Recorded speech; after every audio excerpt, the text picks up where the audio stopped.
തിരുവനന്തപുരം മുൻ DCC general secretary Thampanoor Satheesh BJP ഓഫീസിൽ എത്തിയിരിക്കുകയാണ്. സംസ്ഥാന അധ്യക്ഷൻ K. സുരേന്ദ്രനൊപ്പമാണ് തെരഞ്ഞെടുപ്പ് കമ്മിറ്റി ഓഫീസിൽ എത്തിയത്. പത്മിനി തോമസും ഒപ്പമുണ്ട്.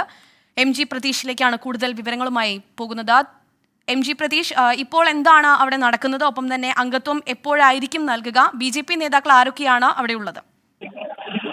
വീണ, പത്മജ തോമസ് കോൺഗ്രസിൽ നിന്ന് ഈ പത്മിനി തോമസ് അല്പസമയത്തിനകം തന്നെ BJP സ്ഥാനാർത്ഥിത്വം BJP അംഗത്വം സ്വീകരിക്കുമെന്നതാണ് നമുക്ക് മനസ്സിലാക്കാൻ കഴിയുന്ന കാര്യം. അല്പം മുമ്പാണ് പത്മിനി തോമസും ഒപ്പം തമ്പാനൂർ സതീശും BJP ഓഫീസിൽ എത്തിയത്. K. സുരേന്ദ്രനൊപ്പമായിരുന്നു തമ്പാനൂർ സതീശ് BJP ഓഫീസിൽ എത്തിയത്. തിരുവനന്തപുരത്തെ BJP സ്ഥാനാർത്ഥി രാജീവ് ചന്ദ്രശേഖർ അടക്കമുള്ള നേതാക്കൾ നിലവിൽ ഇവിടെ എത്തിയിട്ടുണ്ട്. ഈ തിരഞ്ഞെടുപ്പ് കമ്മിറ്റി ഓഫീസിൽ പ്രത്യേകം തയ്യാറാക്കിയ വേദിയിലായിരിക്കും ഇരുവരും BJP അംഗത്വം സ്വീകരിക്കുന്നത്. മുൻ DCC ജനറൽ സെക്രട്ടറിയാണ് തമ്പാനൂർ സതീശ്. ഈ പാർട്ടിയുമായുള്ള ചില പ്രശ്നങ്ങളെ തുടർന്നായിരുന്നു കോൺഗ്രസ് നേതൃത്വത്തിനെതിരെ വലിയ വിമർശനങ്ങൾ ഉന്നയിച്ചുകൊണ്ട് പാർട്ടി വിട്ട് ഇപ്പോൾ BJPയിലേക്ക് എത്തിയിരിക്കുന്നത്.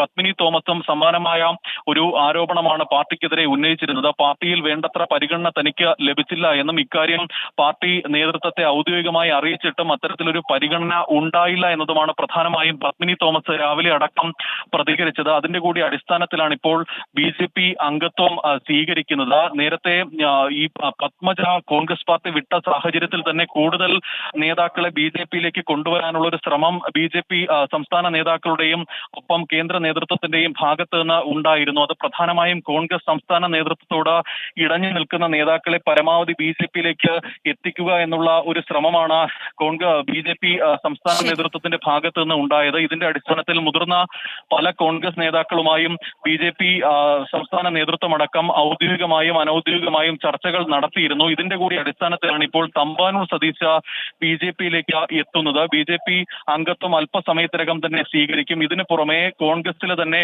പാർട്ടി പ്രവർത്തകരടക്കം ഇന്ന് BJP അംഗത്വം സ്വീകരിക്കുമെന്നതാണ് നമുക്ക് മനസ്സിലാക്കാൻ കഴിയുന്ന കാര്യം. നേരത്തെ കോൺഗ്രസ് പാർട്ടി വിട്ട കോൺഗ്രസിന്റെ തന്നെ മുൻ DCC ജനറൽ സെക്രട്ടറി കൂടിയായ ഉദയകുമാർ അടക്കം BJPയിലേക്ക് എത്തുമെന്നതാണ് നമുക്ക് ലഭിക്കുന്ന വിവരം. നേരത്തെ കോൺഗ്രസിനെതിരെ വലിയ വിമർശനങ്ങൾ ഉന്നയിച്ചുകൊണ്ട് പാർട്ടി അംഗത്വം സ്വീകരിക്കുന്ന കാര്യം ഉദയകുമാറും ഔദ്യോഗികമായി തന്നെ സ്ഥിരീകരിച്ചിട്ടുണ്ട്. എന്തായാലും ഈ അംഗത്വം സ്വീകരിക്കുന്ന ചടങ്ങ് ഇവിടെ ആരംഭിച്ചിട്ടുണ്ട്. അല്പസമയത്തിനകം തന്നെ ഇരുവർക്കും സംസ്ഥാന അധ്യക്ഷൻ K. സുരേന്ദ്രനും ഒപ്പം